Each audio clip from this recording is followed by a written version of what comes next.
கர்த்தருடைய நாமம் மகிமைப்படுவதாக. ஆண்டவராகிய இயேசு கிறிஸ்துவின் இனிதான நாமத்தில் உங்களுக்கு என் அன்பின் வாழ்த்துக்களை தெரிவித்துக் கொள்ளுகிறேன்.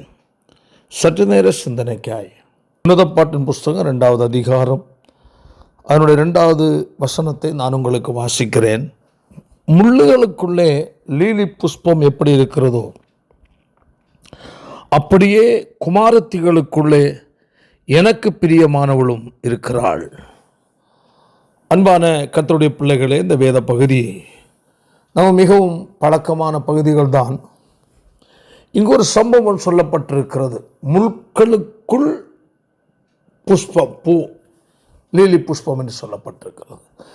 லீலி புஷ்பத்தை குறித்து ஒரு பக்தன் ஒரு புஸ்தகத்தில் எழுதியிருக்கும் போது மிகவும் அதிகமான வாசனை நிறைந்த ஒரு பூ, அது கிடைக்காத ஒரு அரிதான ஒரு பூ, அடர்த்தியான காடுகள் மத்தியில் முள்களின் இடையில் அது பூக்கிற ஒரு பூ என்பதை குறித்து ஒரு விளக்கம் கொடுத்து ஒரு புக் எழுதியிருந்தார்.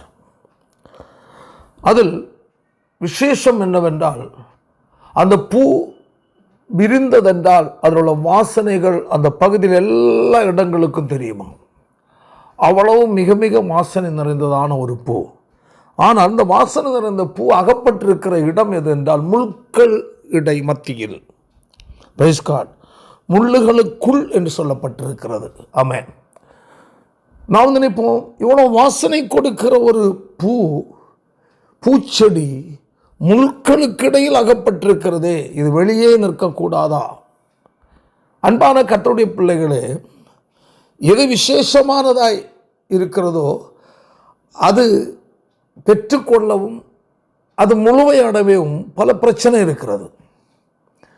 ஒரு விலை உயர்ந்த ஒரு பொருள் வாங்க வேண்டும் என்றால் அதற்கு விலை அதிகமாக கொடுக்க வேண்டும். சாதாரணமான ஒரு பொருள் வாங்க வேண்டும் என்றால் அதற்கு சாதாரணமான விலை கொடுத்தால் போதும். அதுபோல் நம்முடைய வாழ்க்கையிலையும் தேவனை பிரியப்படுத்தி வாழ வேண்டும் என்று நமக்குள் வைராக்கியம் இருக்கிறது என்றால் பல பிரச்சனைகள், போராட்டங்களை நாம் கட்டாயம் சந்தித்தே ஆக வேண்டும். ஆமென். ஆண்டவராகிய இயேசு சொன்னார், உலகத்தில் உங்களுக்கு உபத்திரவம் உண்டு என்று தான் சொன்னார். கிறிஸ்து இயேசுவுக்கு தேவ பக்தியாக நடக்க மனதாக இருக்கிற யாவரும் துன்பப்படுவார்கள் என்று கர்த்தர் வேதம் சொல்லுகிறது. பாருங்கள், அப்ப நம்மில் இருந்து ஒரு வாசனை, பக்தியாகிய வாசனை, பரிசுத்தமாகிய வாசனை நம்மிலிருந்து வெளிப்பட வேண்டும் என்றால் கட்டாயம் அங்கு நெருக்கம், உபத்திரவம், பாடுகளை நாம் சந்தித்தாக வேண்டியிருக்கிறது. அதே போலதான் இந்த லீலி புஷ்பம் மிக வாசனை நிறைந்த ஒன்று. அது பூச்செடி, அந்த முள்ளுகளுக்குள் அது மொட்டாக வரும். அந்த மொட்டா இருக்கும்போது அதை முள்கள் அதிகமாக தாக்குவது அரிது. எப்பொழுது அது விரிய ஆரம்பிக்கிறதோ அப்பொழுது அதுக்கு பிரச்சனை அதிகமாகிறது. அப்போ விருப்பம் இல்லை, விரியவில்லை என்றால் பிரச்சனை இல்லை.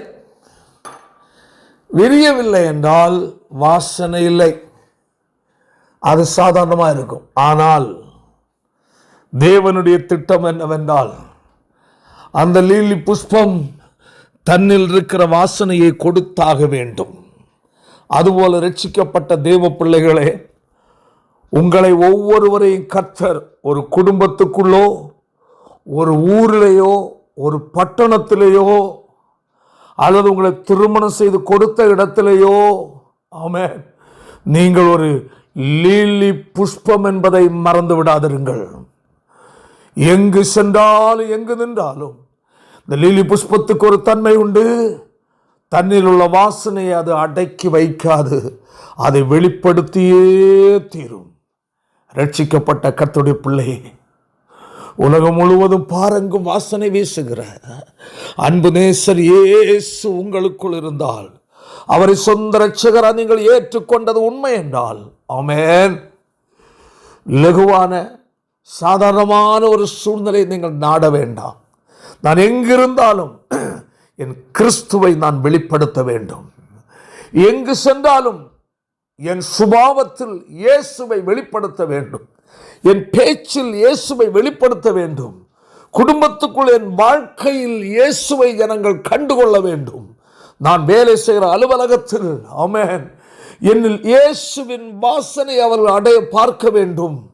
நான் படிக்கிற ஸ்கூல்லையோ காலேஜிலேயோ இருந்தாலும் என்னில் இயேசுவை ஜனங்கள் காண வேண்டும்.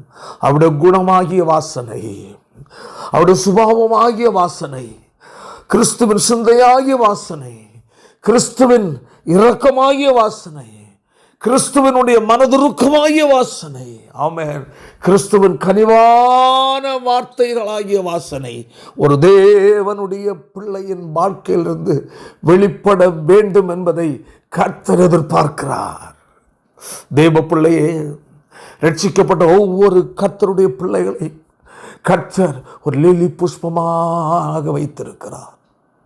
நீ சாதாரணமான நபர் அல்ல, சாதாரண ஏதோ ரோஸ் பூ அல்ல, சாதாரண வேறொன்று அல்ல. உனக்குள் ஒரு வாசனை இருக்கிறது. இயேசுவை ஏற்றுக்கொண்டிருக்கிறாயா? மனம் திரும்பி பாவத்திலிருந்து விடுதலை பெற்றிருக்கிறாயா? ஆமென். நீ ஞானஸ்நானம் பெற்று பரிசுத்தாவின் அபிஷேகத்தை பெற்றிருக்கிறாயா? தேவ பிள்ளையே, உனக்குள் ஒரு வாசனையை கர்த்தர் வைத்திருக்கிறார். அதுதான் கிறிஸ்துவாகிய அந்த பரங்கு வாசனை வீசுகிறதான அந்த பரிமளமாகிய அந்த வாசனை உன்னிலிருந்து வெளிப்பட வேண்டும். அவருடைய அன்பு, இரக்கம், மனதுருக்கம், மனத்தாழ்மை, கீழ்ப்படிதல், தெய்வ பயம், பரிசுத்தம், இவைகளெல்லாம் இயேசுவிடத்திலிருந்து நாம் பெற்றுக்கொண்ட வாசனைகள் என்பதை மறந்து விடாதிருங்கள். பாருங்கள், அந்த லீலி புஷ்பமாகிய அந்த மொட்டு கொஞ்சம் கொஞ்சமாய் அது விரிய ஆரம்பிக்கும். கொஞ்சம் கொஞ்சமாய் விரிய விரிய அதோட வாசனை கொஞ்சம் கொஞ்சமாய் வெளிப்பட ஆரம்பிக்கும். அப்போ ஆங்காங்கே உள்ள ஜனங்களுக்கு தெரியும், எங்கேயோ ஒரு இடத்தில் ஒரு லீலி புஷ்பம் விரிந்து கொண்டிருக்கிறது. ஆமென். அது ஒவ்வொரு நாளும் விரிந்து அதனுடைய இதழ்கள் மலரும் போது ஆமென், காற்று வீசுமா, காற்றில் வாசனைகள் ஆங்காங்கே போகுமா. ஜனங்கள் தேடுவார்கள் இந்த பூ எங்கே நிற்கிறது என்று. ஆமென். மட்டுமல்ல, அந்த இதழ்கள், பூவினுடைய இதழ்கள் முள்ளில் மோதி, அந்த முள்ளினுடைய கூரான பகுதிகள் இதழ்களில் மோதி கிழிக்குமா. கிழிக்க கிழிக்க அதோட வாசனை அதிகரிக்குமா. பாருங்கள், எவ்வளவு ஒரு ஆச்சரியமான காரியம். அந்த அருமையான கர்த்தருடைய தாசன் அந்த புக்கை எழுதியிருந்தார். அது எவ்வளவுக்கு எவ்வளவு காயப்படுகிறதோ அவ்வளவுக்கு அவ்வளவு அதிலிருந்து வாசனை வெளிப்பட ஆரம்பிக்கிறது. அநேகர் ஆச்சரியப்படுகிறார்கள். அந்த வாசனையை பார்த்து தேன் குடிப்பதற்காய் அநேக வண்டுகளும் ஈக்களும் படர்ந்து வருகிறது. அந்த பூ மொட்டாக இருந்தால் எந்த ஈக்களும் தேனீக்களும் வராது. அது விரிந்த காரணத்தினால் ஈக்கள் கடந்து வருகிறது. அது விரிகிற காரணத்தினால் அதிலிருந்து வாசனை வெளிப்பட ஆரம்பிக்கிறது. அன்பான கர்த்தருடைய பிள்ளைகளை, உங்களை கர்த்தர் ஒவ்வொரு இடங்களிலேயும் ஆமென் ஒரு லீலி புஷ்பமாய் கர்த்தர் வைத்திருக்கிறார். பாருங்கள், அதான் சொல்ற, முள்ளுகளுக்குள்ளே லீலி புஷ்பம் எப்படி இருக்கிறதோ அப்படி குமாரத்திகளுக்குள்ளே எனக்கு பிரியமானவளும் இருக்கிறாள். உபத்திரத்தை பார்த்து சோர்ந்து போக வேண்டாம். இந்த லீலி புஷ்பம் அந்த முள்ளன் கூர் குத்துகிறதே என்று சொல்லி தன்னை விரியாமல் அடக்கி கொள்ளாது. தன்னிருந்த வாசனை கட்டாயம் வெளியே போக வேண்டும். அது வெளிப்படுத்தி கொண்டுதான் இருக்கும். ரட்சிக்கப்பட்ட கர்த்தருடைய பிள்ளைகளே, எதிர்மாறான சூழ்நிலை மத்தியில் நீங்கள் இருந்து கொண்டிருக்கலாம். அதில் சொல்லப்பட்ட குமாரத்திகள் மத்தியில் எனக்கு பிரியமானவள், மற்ற நிந்திக்கிற ஜனங்கள் மத்தியில், பரிசுத்தத்தை விரும்பாத ஜனங்கள் மத்தியில், பாவத்தில் புதைந்து கிடக்கிற ஜனங்கள் மத்தியில், மற்ற உலக மக்கள் மத்தியில், இயேசுவை அறியாத ஜனங்கள் மத்தியில் நீ ஒரு பூவாய், லில்லி பூவாய் காணப்படுகிறாய். அந்த இயேசு அறியாத ஜனங்கள் உன்னுடைய வாழ்க்கையில் உள்ள ஒரு பரிசுத்த வாழ்க்கையை பார்த்து உன்னை நெருக்குவார்கள். குத்தப்படலாம், காயப்படலாம். ஆனால் ஒன்று புரிந்து கொள்ள வேண்டும், உன்னிலிருந்து ஒரு வாசனை வெளிப்பட காத்திருக்கிறது. அன்பான கர்த்தருடைய பிள்ளைகளை, வேதத்தில் பார்க்கும்போது எவ்வளவு காரியங்களை நாம் பார்க்க முடியும். 1 சாமுவேல் 1வது அதிகாரத்தை நாம் பார்க்கும்போது ஆமென்.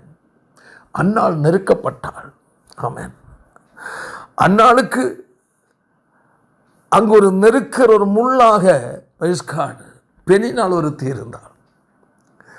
ஒவ்வொரு நாளும் பாருங்கள், தான் சொல்லப்பட்டிருக்கிறது. ஆமென். அதனுடைய அந்த 1வது அதிகாரம் 5, 6, 7 வசனத்தை வாசிக்கும் போது, அன்னாளை சிநேகித்தபடியினால் அவளுக்கு இரட்டிப்பான பங்கு கொடுப்பான், கர்த்தரோ அவள் கற்பத்தை அடைத்திருந்தாள். கர்த்தர் கற்பத்தை அடைத்திருந்தாள். சில நன்மைகள் அடைய முடியாதபடி தடுக்கப்பட காரணங்கள் உண்டு. ஏன் அந்த காரணம் என்று நாம் கண்டுகொள்ள முடியாது. அன்னாலும் அதை அறியவில்லை. ஏன் என் கற்பத்தை கர்த்தர் அடைத்தார்? ஆமென். கீழே சொல்றது, கர்த்தர் அவள் கற்பத்தை அடைத்தபடியினால் அவளுடைய சக்களத்தி அவள் துக்கப்படும்படியாக அவளை மிகவும் விசனப்படுத்துவாள். அன்பான கர்த்தருடைய பிள்ளைகளே, கர்த்தரை அதிகமாய் நேசிக்கிற அநேக தேவனுடைய பிள்ளைகளுக்கு சில நன்மைகள் தாமதித்து கொண்டிருக்கும்.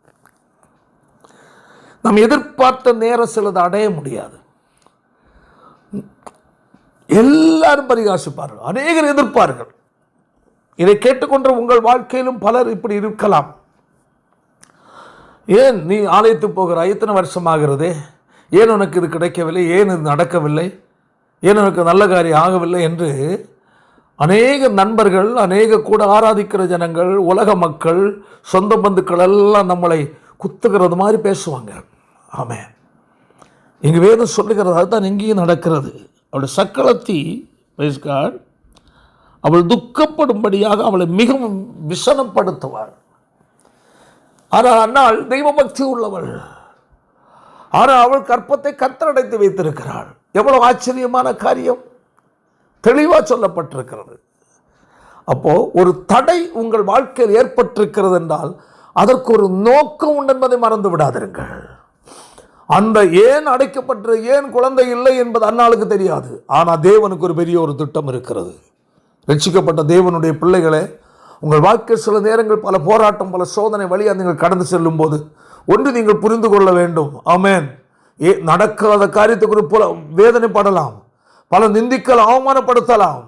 ஆனால் ஒன்று புரிந்து கொள்ளணும், ஒரு நல்ல ஒரு மேன்மை அங்கு உனக்கு உண்டு. கர்த்தர் அற்புதத்தை செய்ய போகிறார். உன்னுடைய வாழ்க்கையில் ஒரு அதிசயமான காரியத்தை கர்த்தர் வைத்திருக்கிறார். அதை உனக்கு முன் அறிவிக்காதபடி கர்த்தர் மறைத்து வைத்திருக்கலாம். நிந்தைகள் வரலாம், பரிகாசம் வரலாம். பாருங்கள் என்ன நடந்தது தெரியுமா? வேதம் சொல்லுகிறது, அவளோ தேவாலயத்தில் போய் அவள் மிகவும் அழுதாள். 1 சாமுவேல் 1வது அதிகாரம் அவருடைய 10, 11 வசனம் எல்லாம் வாசிக்கும் போது அன்னாள் போய் ஆலயத்தில் போய் மிகவும் அழுதாள். எப்படி அழுதாள்? பொருத்தனை பண்ணி அழுதாள். தேவனுடைய சமூகத்தில் போய் அழுகிற மகளுக்கு நன்மை தாமதித்து கொண்டிருக்கிறது. ஆலயத்தை குறித்து யோசிக்காதவளுக்கோ ஏராளம் குழந்தைகள் இருக்கிறது. கீழே வாசிக்கும் போது அவளுக்கோ அநேக குழந்தைகள் என்று சொல்லப்பட்டிருக்கிறது. ஆமென். பெண்ணினாளுக்கு அநேக குழந்தைகள் இருந்தால் என்று கர்த்தருடைய வேதம் சொல்லுகிறது. பாருங்கள், அந்த தேவனுடைய ஆலயத்தை சென்று தேவனோடு உறவாடுகிற அன்னாளுக்கோ குழந்தை இல்லை. மட்டுமல்ல, நிந்தையும் அவமானத்தை சகித்து நெருக்கப்பட்டு கொண்டிருக்கிறாள். நிந்தையை அனுபவிக்கிறாள். ஒரு நாள் வந்தது, அல்லேலூயா, கர்த்தர் அவளை நினைவு கூர்ந்தார். அவள் கர்ப்பவதியானாள். அவளுக்கு சாமுவேல் என்ற ஒரு மகனை கர்த்தர் கொடுத்தார்.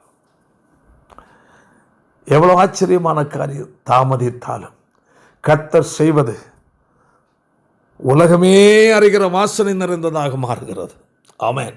அந்த லீலி புஷ்பம் அடங்கி இருந்திருந்தால் வாசனை வராதே. தன்னை விட்டு கொடுத்ததால் சோதனை, போராட்டம், குத்துகிற முள்கள் மத்தியில் விடர்ந்த காரணத்தினால் வாசனை வந்தது. அதுபோல் அன்னாள் என்னை நிந்திக்கிறாளே, பரிகாசிக்கிறாளே என்று சொல்லி சோர்ந்து போய் முடங்கி வீட்டில் கிடக்கவில்லை. ஆலயத்தில் போய் அவள் அழுதாள், பொருத்தனை பண்ணி ஜெபித்தாள். கர்த்தர் அவள் ஜெபத்தை கேட்டு சாமுவேல் என்ற ஒரு மகனை கர்த்தர் கொடுத்தார். சாதாரணமான சாமுவேல் இல்லை, தீர்க்கதரிசியாகிய சாமுவேல். வெறும் தீர்க்கதரிசியாகிய சாமுவேல் அல்ல, அநேக ராஜாக்களை அபிஷேகம் பண்ணத்தக்கதான தேவனால் ஆசீர்வதிக்கப்பட்ட கனப்படுத்தப்பட்ட ஒரு தீர்க்கதரிசியாக கர்த்தர் மாற்றினார். ஆனால் பெண்ணினாளுடைய குழந்தைகளோ துன்மார்க்கராக இருந்தார்கள். அவர்களை குறித்து எந்த ஒரு காரியமும் வெளியே வரல, நல்ல காரியம். ஆனால் தாமதித்த போதிலும் தேவன் கொடுத்தது உலகமே அறிகிறது மட்டுமல்ல, பரலோகமே கனப்படுத்துகிற ஒரு நபரை கர்த்தர் கொடுத்தார். அன்பான கர்த்தருடைய பிள்ளையே, லிலி புஷ்பம் விரிந்ததனால்தான் அதன் வாசனை உலகம் பூரா மக்கள் எல்லாம் வந்தார்கள். விரியாமல் இருந்திருந்தால் வாசனை இல்லை. அந்நாள் ஆலயத்து சென்று கண்ணீருட்டி ஜெபித்தாள். போராட்டம், பிரச்சனை, நிந்தை வந்த போதிலும், பெண்ணினால் நிமித்தம் அவள் வேதனை அடைந்த போதிலும் அவள் ஆலயத்தில் சென்று ஜெபிப்பதை விடவில்லை. மீண்டும் ஜெபித்தாள், பொறுத்துதியோடு ஜெபித்தாள். கர்த்தர் அவள் ஜெபத்தை கர்த்தர் கேட்டார். எப்படி லீலி புஷ்பம் வாசனையை சகல இடங்களிலும் வெளிப்படுத்தினதோ, அதுபோல கர்த்தர் கொடுத்த சாமுவேல் உலகம் மட்டுமல்ல பரலோகமே சந்தோஷப்படுகிற ஒரு உன்னதமான தீர்க்கதரிசியை கர்த்தர் மாற்றினார். ராஜாக்களை அபிஷேகம் பண்ணுகிறதான, தேவனால் அதிகாரம் கொடுக்க பெற்றதான, அபிஷேகம் பெற்றதான ஒரு உன்னதமான தீர்க்கதரிசியை கர்த்தர் மாற்றினார். அன்பான கர்த்தருடைய பிள்ளைகளை, வாழ்க்கையில் இருக்கிற சோதனை, போராட்டங்கள் நினைத்து சோர்ந்து போக வேண்டாம். தாமதம் உங்கள் வாழ்க்கையில் நன்மைக்கே. தாமதம் என்று சொல்லி சோர்ந்து போகாதே. கர்த்தர் அற்புதத்தை செய்வார். உங்களுக்கு ஜெபிக்கிறேன், ஜெபிப்போம். நல்ல பிதாவே, நல்ல வேலைக்காய் ஸ்தோத்திரம் அப்பா. கேட்ட வசனத்தின்படி அநேக தேவ பிள்ளைகள் நெருக்கங்கள், போராட்டங்கள் மத்தியில் வாழ்ந்து கொண்டிருக்கலாம். ஆண்டவரே, தொடர்ந்து உங்களுடைய பிள்ளைகளோடு இடைபடுங்கப்பா. தைரியப்படுத்துங்க. சோர்ந்து போயிருக்கிற மக்களை கை தூக்கி நிறுத்துங்கப்பா. அந்த வாழ்க்கையில் கர்த்தர் அற்புதம் செய்யுங்க. வார்த்தை கேட்ட ஒவ்வொரு இந்த ஆசீர்வதியும் பெரிய காட்டு செய். இயேசுவின் மூலம் ஜெபிக்கிறோம் பிதாவே. ஆமென், ஆமென்.